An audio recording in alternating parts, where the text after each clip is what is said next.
देश के सभी स्कूलों के लिए टीईटी अनिवार्य किया जाए, टीचर एलिजिबिलिटी टेस्ट अनिवार्य किया जाए। ये मांग वाली जो पीआईएल थी, आज उस पर माननीय सुप्रीम कोर्ट में सुनवाई हुई है। माननीय सुप्रीम कोर्ट ने पूरी बात सुनने के बाद इसको ऑनरेबल सीजीआई साहब को रेफर किया है कि वो इसको बड़ी बेंच के लिए कंसीडर करें।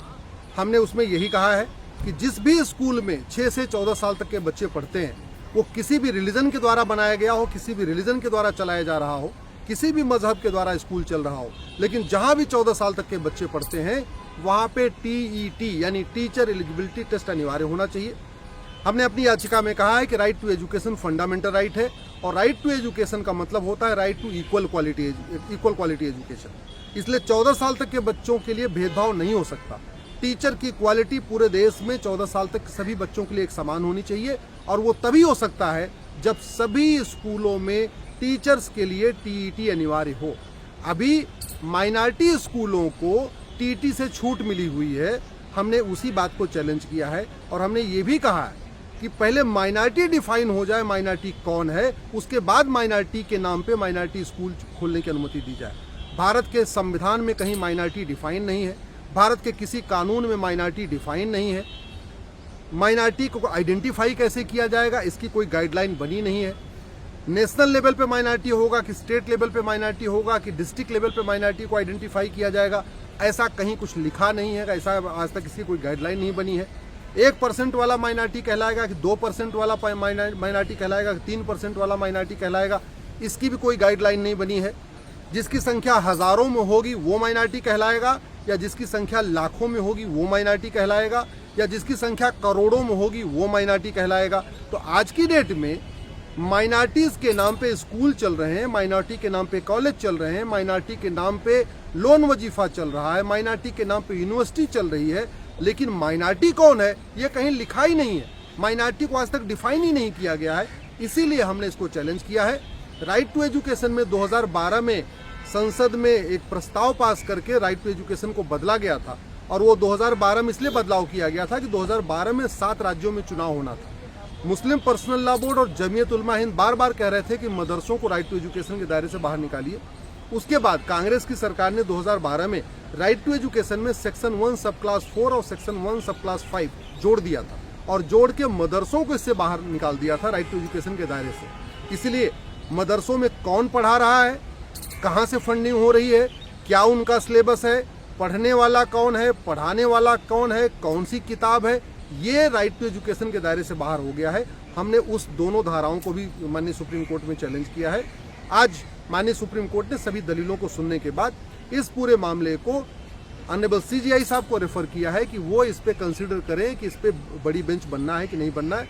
और वो इसलिए किया है क्योंकि इसके पहले जब टीटी का मैटर आया था वो लार्जर बेंच को रेफर हो गया था, इसलिए आज हमारा मैटर भी इसको लार्जर बेंच को रेफर कर दिया गया है। जब इस पे सुनवाई होगी, एक साथी सुनवाई होगी, हमारा यही कहना है कि राइट टू एजुकेशन का मतलब right to equal quality education होता है, राइट टू एजुकेशन का मतलब यूनिफॉर्म एजुकेशन होता है, राइट टू एजुकेशन का मतलब 1 नेशन 1 सिलेबस होता है, 1 नेशन 1 करिकुलम होता है, राइट टू एजुकेशन का मतलब सारे टीचर्स की क्वालिटी एक जैसी होनी चाहिए, यूनिफॉर्म क्वालिटी होनी चाहिए, और वो तभी होगा जब जहां भी 14 साल तक के बच्चे पढ़ रहे हैं उनके लिए नियम कानून एक होगा, रेगुलेशन एक होगा।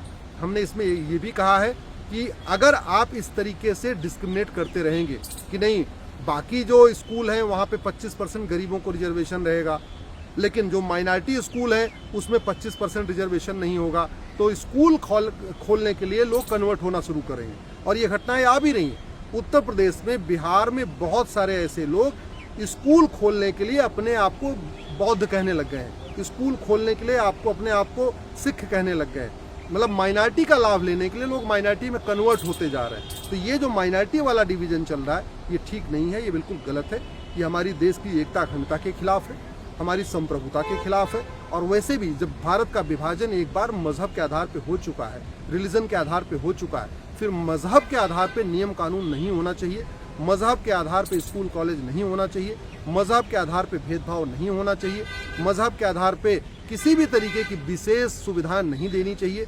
हमने अपने इस याचिका में भी कहा है कि जिस आर्टिकल 30 के नाम पे माइनॉरिटी एजुकेशन इंस्टीट्यूशन खोलने के अधिकार दिया जा रहा है, मदरसा खोलने का अधिकार दिया जा रहा है, वो आर्टिकल 30 मदरसा खोलने की इजाज़त नहीं देता है। आर्टिकल 30 में लिखा है एजुकेशन इंस्टीट्यूशन, यानी देश के सभी नागरिक एजुकेशन इंस्टीट्यूशन खोल सकते हैं। एजुकेशन इंस्टीट्यूशन का मतलब है सेकुलर एजुकेशन इंस्टीट्यूशन। जो आर्टिकल 30 में एजुकेशन इंस्टीट्यूशन वर्ड यूज किया है वो रिलीजियस एजुकेशन वर्ड नहीं है, वो सेकुलर एजुकेशन इंस्टीट्यूशन है।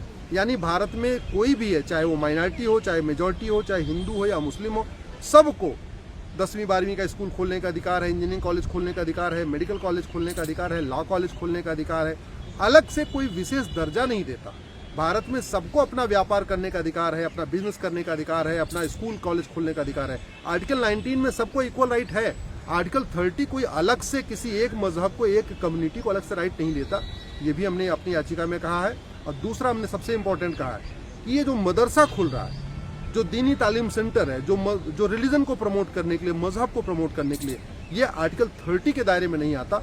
ये मैक्सिमम हो सकता है आर्टिकल 25 में, जो फ्रीडम ऑफ रिलीजन है, जहाँ लिखा हुआ है प्रोपोगेट रिलीजन। आर्टिकल 25 में कहा है कि आप अपने रिलीजन को मना सकते हैं, अपने हिसाब से रह सकते हैं, इसके अलावा प्रोपोगेट कर सकते हैं। तो रिलीजन को प्रोपोगेट करने का तरीका है मदरसा। तो मदरसा आर्टिकल 25 में आएगा, न कि आर्टिकल 30 में आएगा।